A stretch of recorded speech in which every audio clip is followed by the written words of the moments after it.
Bismillahirrahmanirrahim. Assalamualaikum warahmatullahi wabarakatuh. Saudara-saudaraku sekalian, kalau kita cermati di beberapa tahun terakhir bahwa pasar digital di Indonesia mengalami pertumbuhan yang cukup signifikan.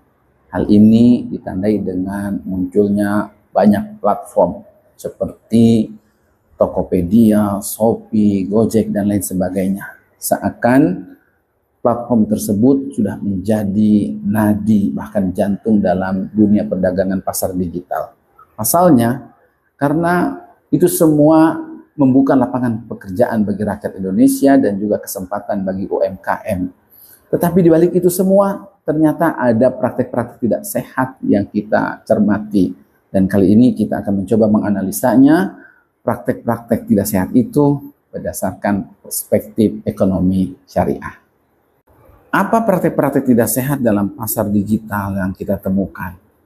Di antaranya adalah persaingan harga yang sampai tingkatan ekstrim, di mana ada seller menjual sebuah produk, barang di bawah harga pasaran yang tidak bisa disaingi oleh seller yang lainnya. Jelas ini adalah persaingan yang tidak sehat yang kita sebut predatory pricing.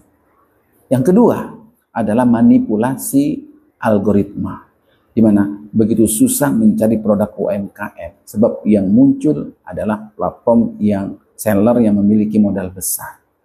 Kemudian yang ketiga adalah promosi palsu, di mana ada platform yang meninggikan harga satu ketika tiba-tiba langsung memberikan promosi potongan harga, sehingga itu adalah manipulasi, sebenarnya bukan sebuah promosi.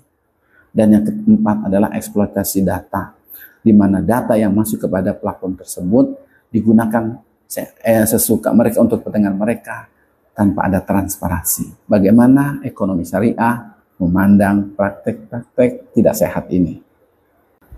Kita akan menguji praktek-praktek tidak sehat itu berdasarkan dua pendekatan. Yang pertama adalah pendekatan fikih muamalah, dan yang kedua adalah maqasidus syariah. Ternyata praktek predatory pricing itu merupakan bentuk monopoli gaya baru yang dalam bahasa fikihnya adalah ihtikar, dan berdasarkan fatwa DSN dan MUI bahwa itu adalah bentuk dilarang. Dan yang kedua adalah berdasarkan maqasidus syariahnya. Ternyata persaingan yang tidak sehat itu, praktek tidak sehat itu berdampak buruk terhadap keberlangsungan pasar digital kita. Maka ini harus diantisipasi. Apa relevansinya dengan ekonomi syariah? Ternyata ekonomi syariah bukanlah produk lama yang sudah tidak laku lagi di zaman sekarang. Ekonomi syariah berperan untuk menertibkan, menciptakan pasar yang ideal, yang islami, yang dibangun atas dasar prinsip al-adlu, adil, as-sidku, jujur, wal amanah, dan amanah, serta mendatangkan maslahat.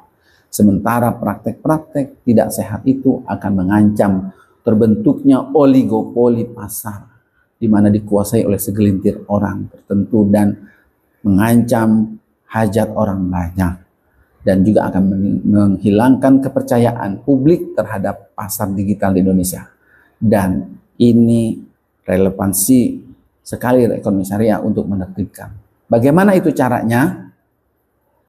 Jika dahulu di zaman Nabi dan para sahabat, pemerintah berfungsi sebagai hisbah, yakni dewan yang mengawasi pasar di masyarakat, maka begitu juga dengan pasar digital saat ini perlu adanya hisbah.